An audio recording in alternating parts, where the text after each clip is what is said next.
Hello everyone, welcome back to your own channel. आज हम करने जा रहे हैं आपकी worksheet number 70 subject science class 10th, हमारी डेट 18 जनवरी के लिए। तो चलिए स्टार्ट करते हैं। आज की वर्कशीट में हम आपका जो नया चैप्टर है हेरिडिटी एंड एवोल्यूशन स्टार्ट करने जा रहे हैं। Heredity and evolution. हेरिडिटी होता क्या है? सबसे पहले देखो, प्रीवियस क्लासेस में हमने डीएनए के बारे में पढ़ा है कि एक मॉलिक्यूल होता है डीएनए जो ट्रांसफ़र होता है पेरेंट्स से अपने ऑफस्प्रिंग में। हमारे पेरेंट्स से हमारे अंदर आया डीएनए। तो जो ये प्रोसेस है ना पास करने का, ठीक है, ये जो पासिंग हो रही है ट्रेट्स के, लक्षणों का, कैरेक्टरिस्टिक्स का, इस पासिंग को ही हम क्या बोलते हैं? हेरिडिटी बोलते हैं। ठीक है, हम बोलते हैं ना, फॉर एग्जांपल जैसे अगर हमारे मम्मी पापा हैं, अगर उनके सर पे कम बाल हैं तो हमारे सर पे भी, मतलब जो पेरेंट जो ऑफस्प्रिंग होता है, चाइल्ड होता है, उस पर भी अगर कम बाल होते हैं तो हम बोलते हैं कि ये हेरिडिटी है ना, हेरिडिटी की वजह से है, ये हेरिडिटरी है ये। सो जो ये डीएनए है कुछ प्रोटीन्स के साथ होता है न्यूक्लियस के अंदर, यूकैरियोटिक सेल्स में, ठीक है, क्रोमोसोम के अंदर जो थ्रेड लाइक स्ट्रक्चर होता है, ठीक है, धागे की तरह जो स्ट्रक्चर होता है ये बहुत ही वाइटल इंपॉर्टेंट रोल प्ले करता है सेल डिवीजन में। जब सेल डिवाइड होता है या फिर हेरिडिटी में, वेरिएशन में, म्यूटेशन, रिपेयर, रीजनरेशन, इन सारी प्रोसेसेस में इसका बहुत इंपॉर्टेंट रोल है। ठीक है, डीएनए जिसकी फुल फॉर्म क्या है? Deoxy nucleic acid. ये एक हेरिडिटरी मटेरियल है ह्यूमंस के अंदर और ऑलमोस्ट सभी ऑर्गेनिजम्स के अंदर होता है। नियरली हर एक सेल है एक पर्सन की बॉडी में, उसमें सेम डीएनए होता है। ठीक है ना, पूरी बॉडी में जितने भी सेल्स हैं सब में सेम डीएनए होता है। और मोस्ट जो डीएनए है वो सेल न्यूक्लियस के अंदर होते हैं। ठीक है, जहाँ पे उसको हम क्या बोलते हैं? न्यूक्लियर डीएनए बोलते हैं। लेकिन एक स्मॉल अमाउंट ऑफ डीएनए है वो माइटोकॉन्ड्रिया में भी मिल जाता है।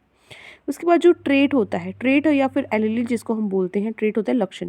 ये एक स्पेसिफिक कैरेक्टरिस्टिक होती है एक ऑर्गेनिजम्स की, which can be determined by genes और द इन्वायरमेंट और commonly by interactions between them. Trait क्या होता है? जो कि एक कैरेक्टरिस्टिक्स होती है, विशेषता होती है जो हम पहचान सकते हैं जीन से, आप आसपास के इन्वायरमेंट से, या फिर इंटरेक्शन होती है जो बीच में दोनों के, उससे। ठीक है, उसके बाद आता है जीन। क्या होता है? अब यहाँ पे डिटरमाइंड बाय जीन्स लिखा है। तो जीन एक स्ट्रेच है डीएनए का जो होता है क्रोमोसोम्स पे, जो फिजिकल और फंक्शनल यूनिट की तरह काम करता है हेरिडिटी की। तो फंक्शनल हेरिडिटी की अगर फंक्शनल यूनिट पूछी जाए तो कौन सी है? जीन है। ठीक है, हेरिडिटी जो अपना रोल, जो ये ट्रेट्स पास हो रहे हैं, कैसे हो रहे हैं? ये जीन की हेल्प से हो रहे हैं। ठीक है, जो ये जीन है इनके अंदर इंस्ट्रक्शन होती है, जो इन्फॉर्मेशन होती है ना मॉलिक्यूल्स की, सेल की, वो इसके अंदर ही होती है। तो हम ये बोल सकते हैं कि जो कैरेक्टरिस्टिक है ऑर्गेनिज्म की are dependent on the expression of this genes. तो इन जीन्स के ऊपर ही वो डिपेंड करती हैं, उसकी विशेषता। ह्यूमन से उनकी 2 कॉपीज होती है हर एक जीन की, जिसको हम क्या बोलते हैं? एलीली बोलते हैं। ठीक है, 1 फ्रॉम ईच पेरेंट, दोनों पेरेंट से एक एक। तो जो ये एलीलीज हैं जीन की, ये रिस्पॉन्सिबल होती है वेरिएशंस के लिए। कुछ भी अलग जो वेरिएशन आए, कुछ भी चेंज आया है या फिर यूनिकनेस है किसी भी इंडिविजुअल की, वो इसकी वजह से होती है।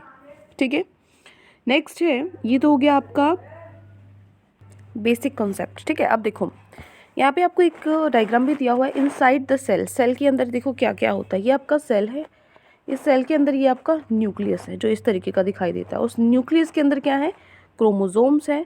क्रोमोसोम्स किससे बने हैं? ये कैसे है? डीएनए है इस पे। ठीक है, और जो ये डीएनए है इसके अंदर क्या है? जीन है। ठीक है, तो ये क्या है? सेगमेंट है डीएनए की। ठीक है, एक हिस्सा है डीएनए का। क्लियर?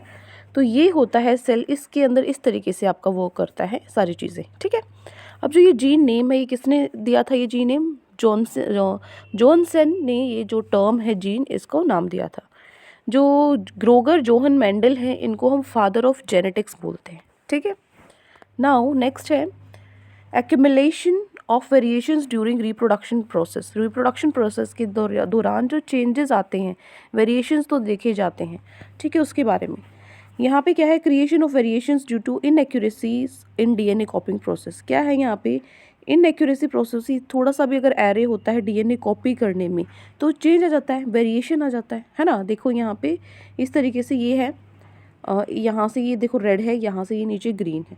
अब यहाँ से क्या हो रहा है? दोनों ये रेड है, यहाँ से क्या हो रहा है? दोनों ग्रीन है, बट ये देखो ये पूरा ब्लू हो चुका।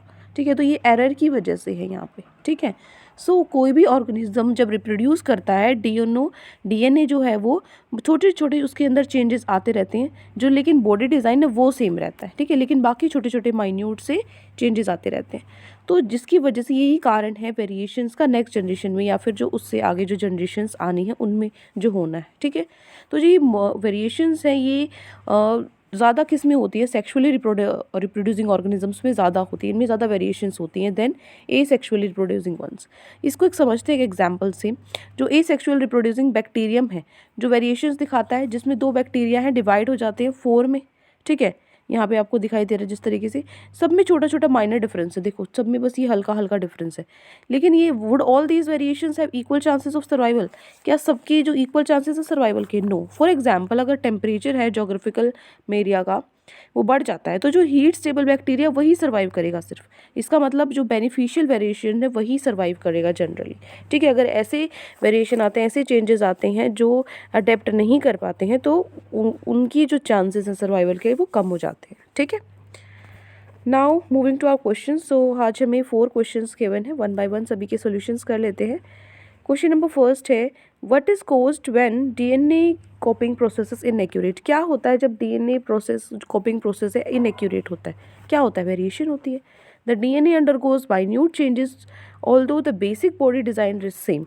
बेसिक बॉडी डिजाइन सेम रहता है, थोड़े थोड़े चेंजेस आते हैं। This causes variation in next generation and for further more generations to come. जो कि क्या करता है, वेरिएशंस लेकर आता है नेक्स्ट जनरेशन में या आगे जो जनरेशंस आनी है, ठीक है। ये है डीएनए कॉपिंग का अगर इनएक्यूरेसी आती है इसके अंदर, ठीक है। नेक्स्ट है क्वेश्चन नंबर 2। सेकेंड क्वेश्चन है, which type of reproduction would result in more variation, sexual और एसेक्सुअल? किस टाइप में रिप्रोडक्शन में ज़्यादा मतलब वेरिएशंस आएंगी? तो जो वेरिएशंस है वो होती हैं मोर प्रोफाइनेंट सेक्सुअली रिप्रोड्यूसिंग ऑर्गेनिजम्स में देन एसेक्सुअली रिप्रोड्यूसिंग वंस, ठीक है।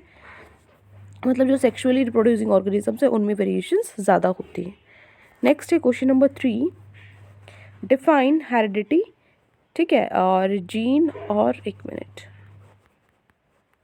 हेरिडिटी, जीन और वेरिएशन, आपको ये तीनों डिफाइन करनी है। सो हेरिडिटी क्या है? डीएनए एक मॉलिक्यूल है जो ट्रांसफर होता है पेरेंट्स से ऑफस्प्रिंग में, तो जो ये प्रोसेस है passing on off trait characteristics is called heredity, ठीक है।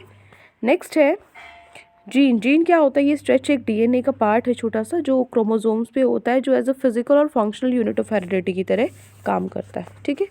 नेक्स्ट है वेरिएशन। ये क्या है? जो डिफरेंसेस आते हैं इंडिविजुअल्स के में अपनी ही जाति में, ठीक है, और या उनके ऑफ स्प्रिंग्स में, वो उनको हम क्या बोलते हैं? वेरिएशंस, ठीक है।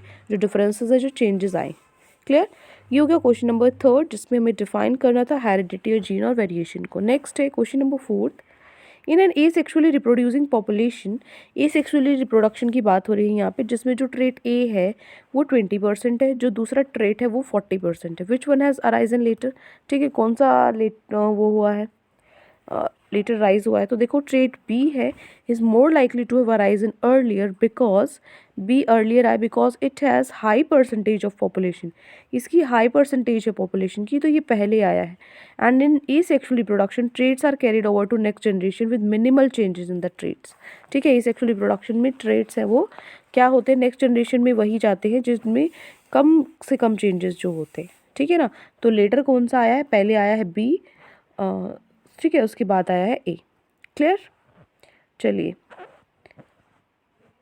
तो यहाँ पे हमारी वर्कशीट कंप्लीट होती है। आई होप आपको अच्छे से समझ में आ गई। कोई भी डाउट है किसी भी क्वेश्चन में तो कमेंट सेक्शन में आप मुझसे पूछ सकते हैं, और अगर आपको लेक्चर अच्छा लगे तो चैनल को सब्सक्राइब कर सकते हैं, वीडियो को लाइक कर सकते हैं।